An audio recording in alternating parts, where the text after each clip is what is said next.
السلام عليكم ورحمة الله وبركاته. إن الحمد لله رب العالمين القائل في محكم التنزيل وتعاونوا على البر والتقوى.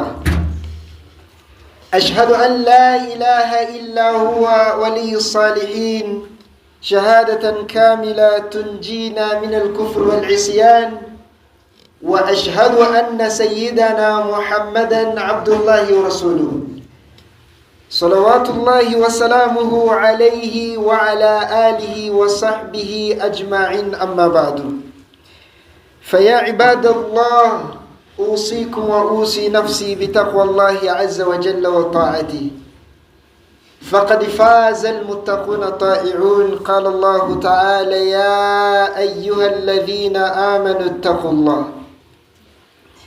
اتقوا الله حق تقاته ولا تموتن إلا وأنتم مسلمون. وقال عليه الصلاة والسلام: اتق الله حيثما كنت وأتبع سيئة الحسنة تمحوها وخالق الناس بخلق حسن.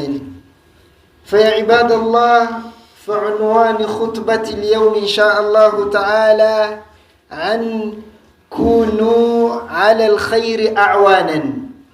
بانج بشمر ويتك الله سبحانه وتعالى سبيل مولى جشنو محمد صلى الله عليه وسلم نبي مرغنا wasangana nyende wese muri rusange nabazagumya kuguma kuri tawhid, kuguma kuri la ilaha illa Allah Muhammadur Rasulullah. Nta yindi mana ibaho yukuretse imwe rukumbi Allah subhanahu wa ta'ala, ndetse no guhamya ko Muhammad sallallahu alaihi wasallama ari intumwa y'Imana akaba n'umugaragu wayo, n'abazagumya kuri uwo murongo wa tawhidi kuzageza bavuye kuri iyi si.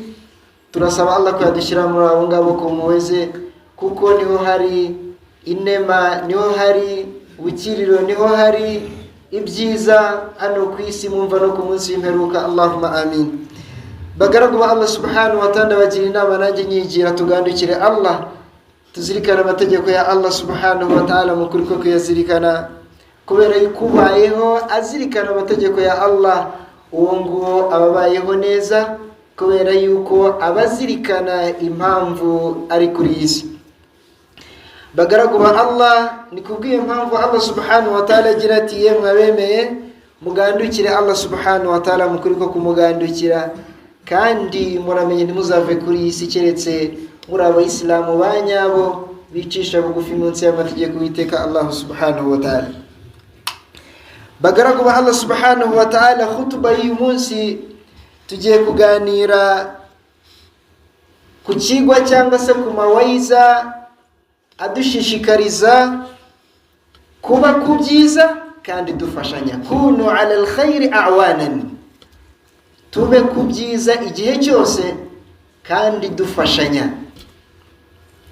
Qala Allah ta'ala muri aya nasomye, Allah subhanahu wa ta'ala ati: wa ta'awanu 'ala albirri wattaqwa, muzajye muterana inkunga, muzajye mufashanya mu byiza no mu kugandukira Allah, muramenye ntimuzafatanye, ntimuzafashanye mu bibi no mu bwanzi. wattaqullaha, kandi munagandukire Allah subhanahu wa ta'ala. Inna Allaha shadidul iqab, kubera ko mu by'ukuri Allah subhanahu wa ta'ala ni nyiri bihano bikaze cyane. Bagaragu ba Allah, gufashanya. Ushobora kuvuga uti njyewe se ku bushobozi mbona ari bukeya cyangwa se nta nabwo, nshobora kuba nafasha iki, nakora iki, nabigenza gute? Ndashaka kubibutsa hadithi n'Imana Muhammad sallallahu alaihi wasallama ivuga yuko buri muislamu wese, buri muislamukazi wese akwiriye gutanga sadaqa, ituro, akwiye kugira abafasha cyangwa kugira ibyo ateramo inkunga. Qala alayhi salatu wassalam, intumwa y'Imana Muhammad sallallahu alaihi wasallam iti: ala kulli muslimin sadaqa, buri muislamu akwiye gutanga ituro.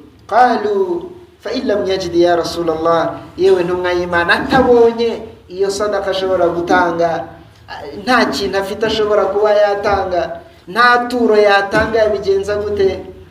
Intumwa y'Imana Muhammad sallallahu alaihi wasallam iti ya'mal biyadayhi fayanfa'u nafsahu wa yatasaddaqu, akwiriye kujya mu kazi agakora, yaba ari ubuyede, yaba ari uguterura imizigo, yaba ari ukugira gute, agakora akazi gashobora kuba kagira icyo kamuhesha, ubundi yarangiza akiteza imbere, kagira icyo aguramo isukari, ukaguramo ibirayi, hanyuma ukagira n'ibice rusagura ugatanga sadaka. Ubwo ni ugukora ku byo wahembwe, ukagira icyo ukora ukavuga uti aya ngaya ni sadaka. Fa illam yajid ya Rasulullah, yewe ntumwa y'Imana, none se umuntu atabonye akazi? Intumwa y'Imana Muhammad sallallahu iti yu'inu dhal hajati almalhuf, yagenda agafasha n'umuntu ukeneye ubufasha bw'imbaraga, umuntu ushobora kuba afite ubumuga, umuntu ushobora kuba ari mu myaka yo hejuru cyane, umusaza rukukuri, umukecuru rukukuri, akeneye amazi yo kunywa, akeneye umwasiriza urukwi, akeneye umukorera isuku, akeneye umutwaza umutwaro. yu'inu dhal hajati almalhuf, wamufasha ukabutanze sadaka.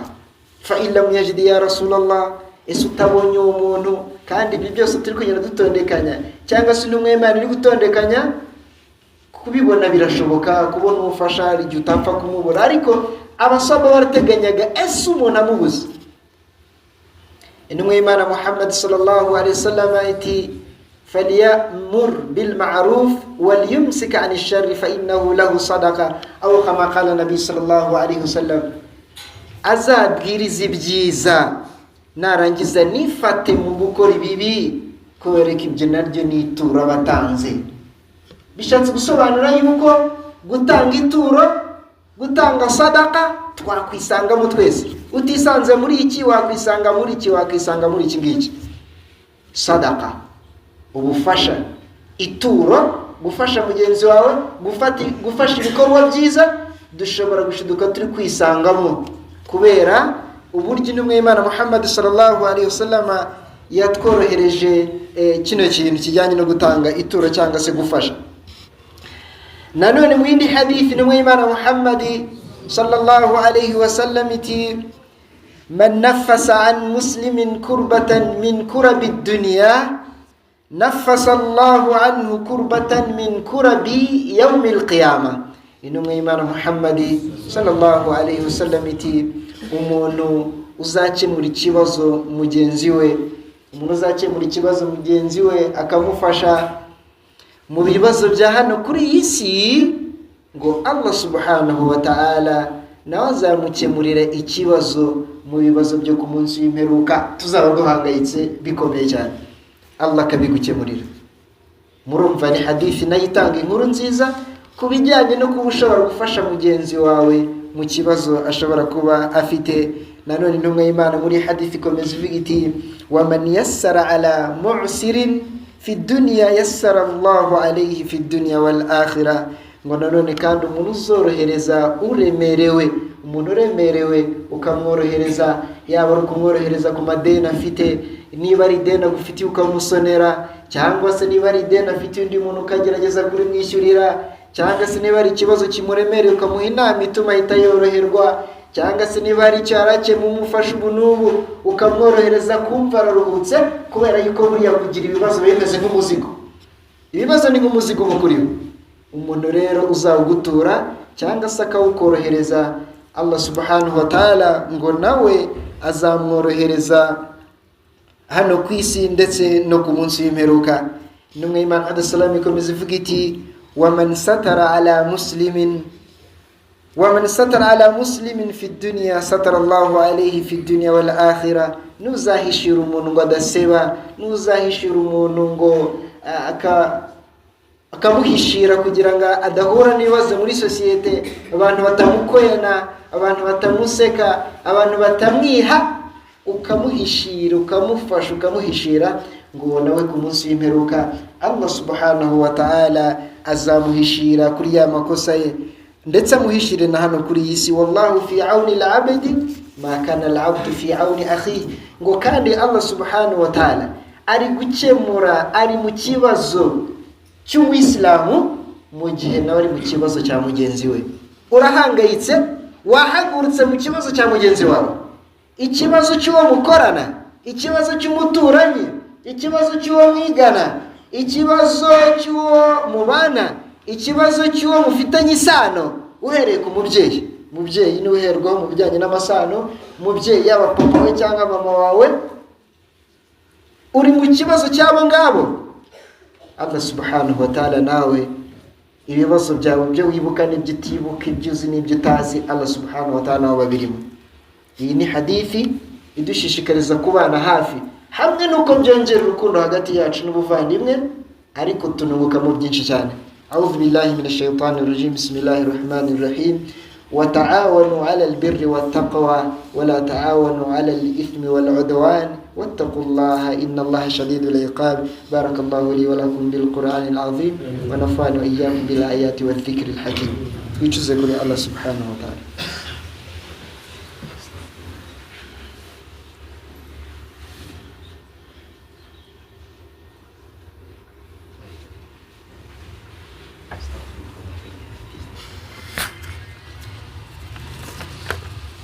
الحمد لله رب العالمين والصلاة والسلام على من لا نبي بعده سيدنا محمد صلى الله عليه وسلم وعلى آله وصحبه أجمعين. أما بعد muri khutuba kabiri nongeye gushimira Allah, sabira muntu yishimwa Muhammadin sallallahu alaihi wasallam nabe mu rusange nyindo bose muri rusange n'abazagumya kugira ikirenge muke, dusaba Allah yuko yaduha kuguma ku murongo w'intumwa y'Imana Muhammad sallallahu alaihi wasallam kuzageza tuvuye kuri isi. Allahumma amin. Bagaragu ba Allah, turimo kuganira ku bijyanye no kuba mu byiza kandi tunafashanya. Ndifuza yuko twasoreza kuri hadithi y'intumwa y'Imana Muhammad sallallahu alaihi wasallam, ariko mu magambo ya Allah subhanahu wa ta'ala. Ubwiye ni hadithul qudsi anillahi yaqulu yawm al-qiyamah. Intumwa y'Imana Muhammad sallallahu alaihi wasallam bikomoye kuri Allah subhanahu wa ta'ala ngo Allah azavuga ku munsi w'imperuka, avuga ati yabna adama maridtu falam ta'udni. Yewe mwene Adamu, ni Allah subhanahu wa ta'ala ngo kunazavuga ku munsi w'imperuka, yewe mwene Adamu nararwaye, falam ta'udni, urangije ni wansura. Umugaragu wa Allah subhanahu wa ta'ala tangara avuga ati ya rabbi mana nyagasani wanje, kaifa a'uduka wa anta rabbul alamin, ni gute nshobora kugusura kandi wone nyagasani bo byose. Yani umugaragaza atanga avuga ati ni gute kurwara se warwara, ahubwo se nagusura gute kandi uri nyagasani bo byose. Qala Allah subhanahu wa ta'ala mubwirati ama alimta anna abdi fulanan marida falam ta'udhu. Ese ntabwo wigeze umenya ko mu byukuri umugaragu wanje kanaka yarwaye ntiwamusura, ntabwo wamusuye. Ama alimta annaka law udtahu lawajadta dhalika indi. Ese ntabwo waruzi yuko iramuka ugiye ukamusura wari kuzasanga ibihembo byabyo hani wanje. Ubwo nibyo Allah subhanahu wa ta'ala azabagiranyije nko kumusura, ni ugusura mugaragu wa Allah, hanyuma ibihembo ukabibona ko Allah subhanahu wa ta'ala kuri uriya munsi w'imperuka umuntu ashobora kuzaba ari gushaka thawabu imwe atakoreye ku isuka yihiga iburasirazuba, iburengerazuba, amajyepfo, amajyaruguru, ntubone na thawabu n'imwe, ntubone agahembo na kamwe, kuko utigeze ugakorera ku isi. Ntabwo uzi ko iyo uza gusura fulani wari urwaye, umugaragu wanjye wari kubona ibihembo kuri uyu munsi byo kumusura. Ubwo umugaragu wa Allah azumva atsinzwe, yumve ko koko hari umugaragu wa Allah atigeze asura kandi aramenye yuko arwaye kandi biri mu kuri kwe kumusura.